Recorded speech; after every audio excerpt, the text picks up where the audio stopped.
السلام عليكم ورحمة الله. ماذا أستفيد عندما أدرك حاجة البشرية إلي كمسلم؟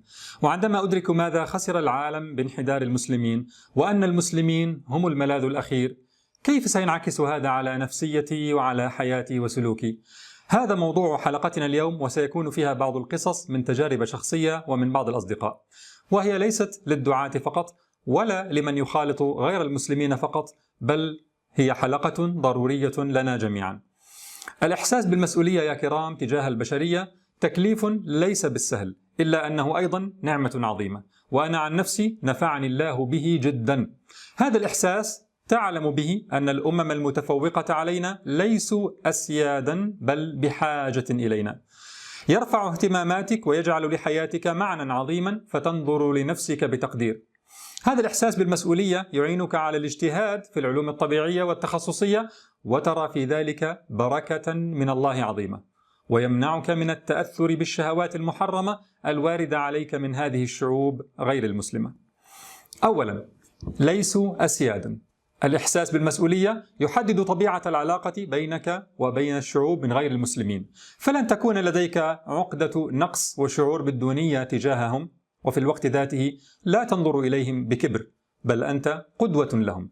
تعلم أنهم بحاجة إليك، فترحمهم وتعينهم على نفوسهم الأمارة بالسوء وعلى شياطين الإنس الذين يغوونهم.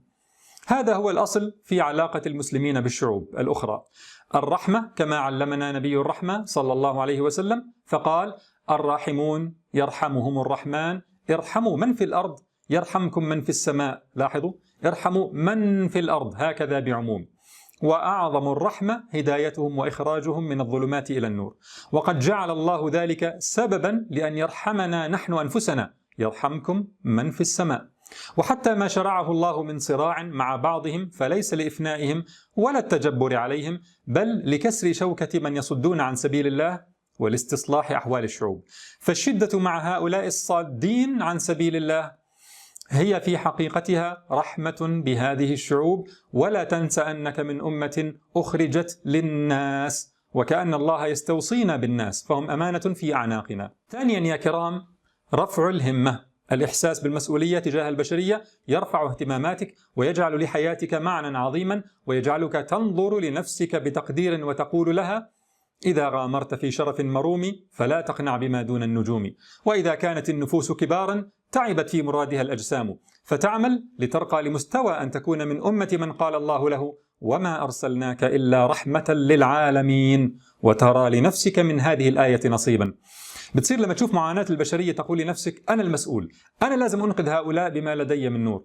بدل لما تصحو الصبح وانت مش عارف ايش تعمل، تتذكر أن هناك 40 شخصا ينتحرون كل ثانية، وأن دواء هؤلاء وغيرهم بيدك أنت. الهداية شعلة نور يجب أن نسير بها وننشرها، وإلا احترقنا إذا لم نؤدي أمانتها. لاحظ معي يا أخي، رب العالمين يقول للبشرية: يا أيها الناس قد جاءكم برهان من ربكم وأنزلنا إليكم نورا مبينا. وقال لأهل الكتاب: قد جاءكم من الله نور وكتاب مبين يهدي به الله من اتبع رضوانه سبل السلام ويخرجهم من الظلمات إلى النور بإذنه ويهديهم إلى صراط مستقيم. رب العالمين أنزل هذا النور فاعتبره وصل للناس. لماذا؟ لأن هناك أمة محمدية مستأمنة على هذا النور. كم منا نحن المسلمين من يذهب إلى الصين وغيرها شرقا وغربا للتجارة، ولا يخطر بباله أصلا أن يدعو هؤلاء إلى الإسلام؟ كم منا يذهب في السياحة لينظر للطبيعة الجميلة ويتفسح، ولا يخطر بباله أن يأخذ معه مطويات دعوية بلغة أهل البلد، أو يحتسب الأجر في حسن تعامله معهم ليحبب إليهم الإسلام؟ 2 من أصدقائي كانت لهما زيارات عمل للصين، وكانا يحاولان فتح موضوع الإسلام قدر استطاعتهما. دخلا ليشتريا من بقالة، فقال لهما صاحب البقالة: أنتما مسلمان؟ قالا: نعم. فقال لهما: أنا أحب المسلمين. قال له: لماذا لا تصبح مسلما إذن؟ وشرحا له عن الإسلام في حوالي ربع ساعة، فقبل الإسلام، وهذا مشهد ترديده للشهادتين. سألاه بعدها: لماذا تحب المسلمين؟ فقال: لي جار مسلم صاحب مطعم، كلما مر بي تبسم في وجهي وحياني حتى أحببت المسلمين وأحببت أن أصبح مثل جاري هذا. تعامل صديقاي مع تاجر قطع إلكترونية ثم تلايا عليه من القرآن فرق قلبه جدا وإن لم يفهم المعاني، فشرحا له عن الإسلام فأسلم وصلى معهما وبقي على علاقة بهما. أخونا هذا سمى نفسه عمر، وهذه صورته مع الأخ الآخر صاحب المحل الذي أسلم أيضا. هذان الأخوان ليسا عالمين بالتعريف النمطي، لكنهما يحملان هم الإسلام. كم منا له جار وزميل من غير المسلمين ولم يدعه يوما إلى الإسلام؟ وقد كان من فضل الله علي أن أسلم ببيتي أحد النصارى ببلدي بعد حوار، وحسن إسلامه وتزوج مسلمة. من فضل الله علي أن أول موقف لي في الدعوة كان وأنا في الصف الأول أو الثاني ابتدائي. أذكر ملامح زميل لي في المدرسة نصراني، قلت له يوما: ليش ما تسلم؟ فقال: راح أسأل ماما، والتي بدورها لم تأذن. وأنا أود هنا يا كرام أن أذكر بعض التجارب الشخصية من باب رفع الهمة والتأكيد على أن هذه المفاهيم قابلة للتطبيق، وإلا فإني والله مقصر وأستغفر الله من تقصير هذا. وأطلب من الإخوة أن يضعوا في التعليقات تجاربهم الشخصية في دعوة غير المسلمين إلى الإسلام لرفع الهمة. في أسفاري الخارجية حصل أن أفتح نقاشات دينية مع من بجانبي في الطائرة، وأذكر مرة هنديا ناقشته مطولا مستعينا في مناقشته بمفاهيم سورة الأنعام. وعندما تابعت دراسة الدكتوراه في أمريكا كان من فضل الله علي أن أحاطني بإخوة يحبون الدعوة. أذكر أحد إخواني المصريين في مدينة هيوستن كيف أتى مرة بقصة إسلام الداعية يوسف إستس، فلما سمعناها قررنا على الفور أن ندعوه لزيارة هيوستن وننظم له أنشطة لدعوة غير المسلمين، وبالفعل تم ذلك. ودعوت إلى محاضراته من أتوسم فيه إمكانية التلبية من زملائي ودكاترتي، واستجاب بعضهم للدعوة، منهم فنية مختبر يهودية اسمها جاكولين فريدمان.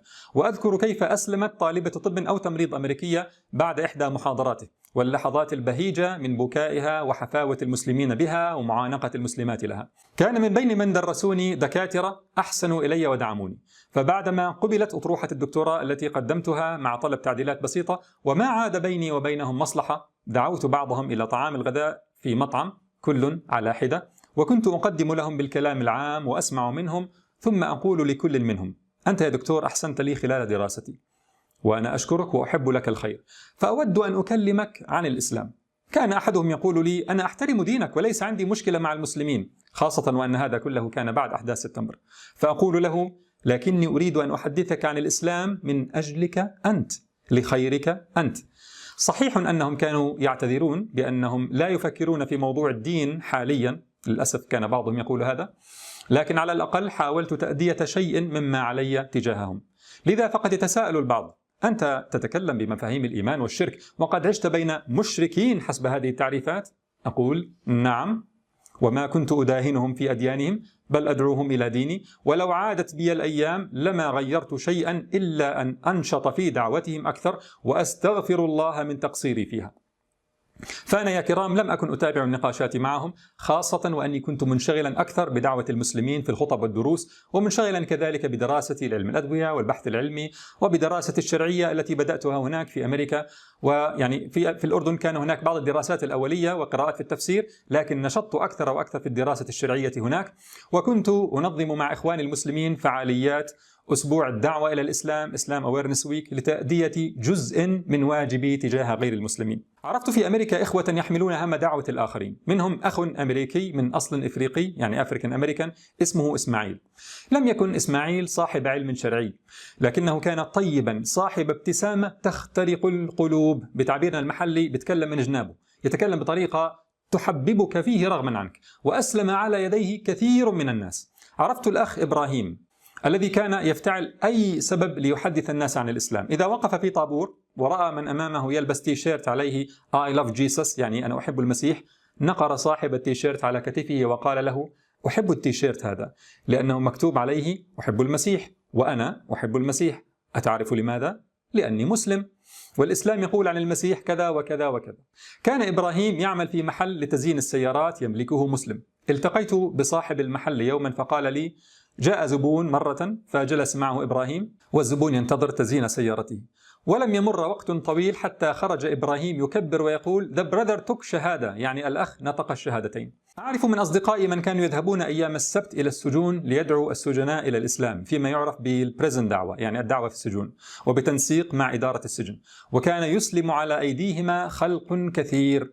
رأيت من ذلك نماذج أغبطها، إخوة تعلمت منهم الكثير في حمل هم الدعوة. وحتى بعدما عدت إلى بلدي فأنا أعامل طلابا من غير المسلمين، وأعلم أن هناك نصارى من طلابي وغيرهم يتابعون بعض السلاسل كحسن الظن بالله ورحلة اليقين ويستفيدون منها، ويسرني ذلك وأسأل الله لهم الهداية. ومن أجل إحساسنا بالمسؤولية تجاه البشرية أطلقنا أنا وعدد من الإخوة والأخوات مشروع ترجمة حلقات رحلة اليقين وسلسلة المرأة إلى اللغات العالمية، راجين من الله أن تكون سببا في دخول من شاء في الإسلام، وقد بدأت لذلك بعض البوادر والحمد لله. ثالثا يا كرام، الإحساس بالمسؤولية تجاه البشرية حافز كبير لتتقن دراستك وعملك وتسهم حضاريا حتى تكون سفيرا تمثل دينك تمثيلا حسنا. ليس مطلوبا منا، وهذه ملاحظة مهمة، ليس مطلوبا منا أن نؤخر مهمتنا في إنقاذ البشرية ودعوتها إلى حين نتقدم اقتصاديا وصناعيا ونستعيد بلادنا كما يقول المخذلون. فمهما تقدمت الأمم في العلوم فليس لديهم ما ينقذون به الإنسان دنيا ولا آخرة ما داموا منقطعين عن الوحي المحفوظ، بينما أنت كمسلم لديك هذا الكنز العظيم. حين فتح المسلمون البلاد ونشروا الهداية وأوقفوا استعباد العباد للعباد لم يكونوا متفوقين صناعيا وعمرانيا على الأمم الأخرى، لكن كان في صدورهم نور الوحي الذي يجعل للتقدم في العلوم نفعا ومعنى بدل أن يكون وبالا على البشرية. وفي الوقت ذاته فهذا لا يعني أن يركن المسلمون إلى تأخرهم في العلوم الطبيعية. ولذلك فعلى المستوى الشخصي كنت في دراستي في أمريكا أحرص على إتقان دراستي وبحثي، لأني أحد سفراء ديني لمن حولنا من غير المسلمين، وتفوقت على زملائي جميعا دراسيا بفضل الله تعالى، وهم من جنسيات وأديان مختلفة، حتى لا أظهر كمن فشل في العلم والعمل فجاء يغطي فشله بإقناع نفسه ومن حوله بأن عنده ما يتميز به عنهم. ولم أكن أستحي من هوية الإسلامية فأرى نفسي قزما أمامهم غير صالح لدعوتهم كما يرى البعض نفسه للأسف، بل كان حرصي على حسن تمثيل الإسلام دافعا عظيما للنجاح وحسن العمل. أذكر يوم مناقشة رسالة الدكتوراه Thesis Defense في جامعة هيوستن، كان يوم جمعة. في الصباح قدمت أطروحة الدكتوراه بطريقة مميزة بشهادة اللجنة المحكمة بفضل الله، وفي ختامها في قسم الأكنوليجمنت يعني الإقرار بالفضل قلت أود أن أشكر الله. I would like to thank الله، لم أقل God. I would like to thank الله. قلت الله الذي أعانني ويسر لي أموري بعد تعثرات في البحث. ثم شكرت من ساعدني من الدكاترة والزملاء. ثم ذهبت فخطبت في مسجد الفاروق بهيوستن عن عزة المسلم، وأذكر كيف جاء المسلمون بعد الخطبة يعانقونني قائلين: أسمعتنا شيئا كنا نود أن نسمعه من زمان، شيئا دفينا في نفوسنا حركته. ثم بعد الخطبة التقيت أحد المشرفين علي في الدكتوراه الدكتور ريتشارد بوند على دعوة للغداء لأحدثه عن الإسلام، وأنا في هذا كله أسعى أن أكون سفيرا للإسلام، فأحرص على أن أحسن تمثيله. وكنت أرى من الله تعالى بركة عظيمة في دراستي وبحثي والله والحمد لله.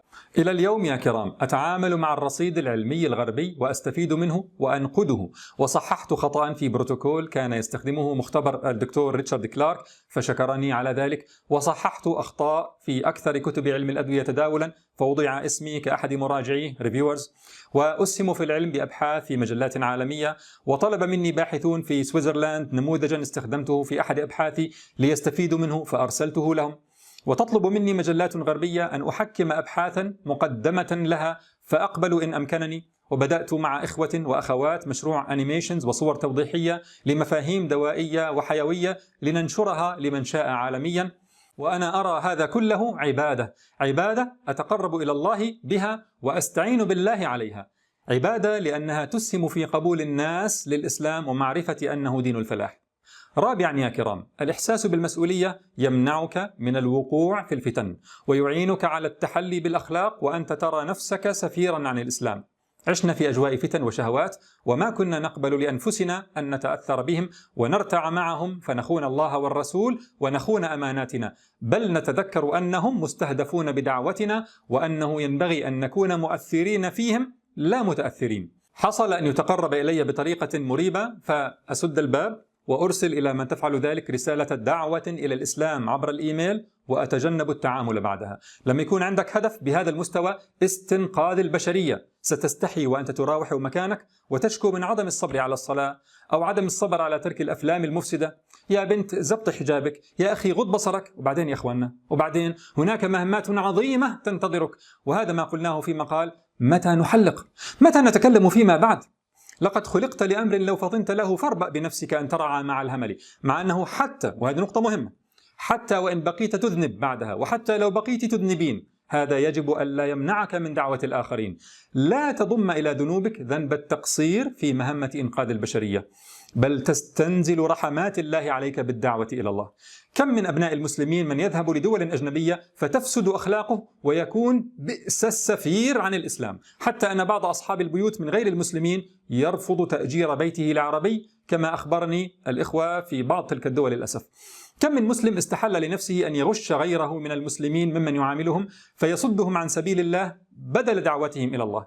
لماذا نتكلم عن واجبنا تجاه البشرية؟ ليحس أمثال هؤلاء كم يخونون الله والرسول ويخونون أماناتهم وواجبهم في إنقاذ البشرية، بل كانوا وبالا عليها وصادين عن سبيل الله بسلوكهم. إحساسك بالمسؤولية يجعلك تحسب حسابا لكل تصرف تتصرفه، لأنك تتذكر تحذير ربك عز وجل: ولا تتخذوا أيمانكم دخلا بينكم فتزل قدم بعد ثبوتها وتذوقوا السوء بما صددتم عن سبيل الله ولكم عذاب عظيم. قال ابن كثير: لأن الكافر إذا رأى أن المؤمن قد عاهده ثم غدر به لم يبقى له وثوق بالدين، يعني ما عاد يثق بالدين، فانصد بسببه عن الدخول في الإسلام. ولهذا قال: وتذوقوا السوء بما صددتم عن سبيل الله ولكم عذاب عظيم. هذه هي يا كرام نعمة الإحساس بالمسؤولية، تتحدد بها طبيعة العلاقة مع أهل الأديان الأخرى، فتعلم أنهم ليسوا أسيادا لك بل بحاجة إلينا. ترفع اهتماماتك وتجعل لحياتك معنى عظيما، تعينك على الاجتهاد في العلم والعمل لتحسن تمثيل دينك، وتجعلك تستحي من التأثر بالشهوات المحرمة. تأمل بعد أن رأيت نعمة الإحساس بالمسؤولية كيف أن الله تعالى حين كلفنا بدعوة الأمم فهذا لنفعنا نحن في النهاية.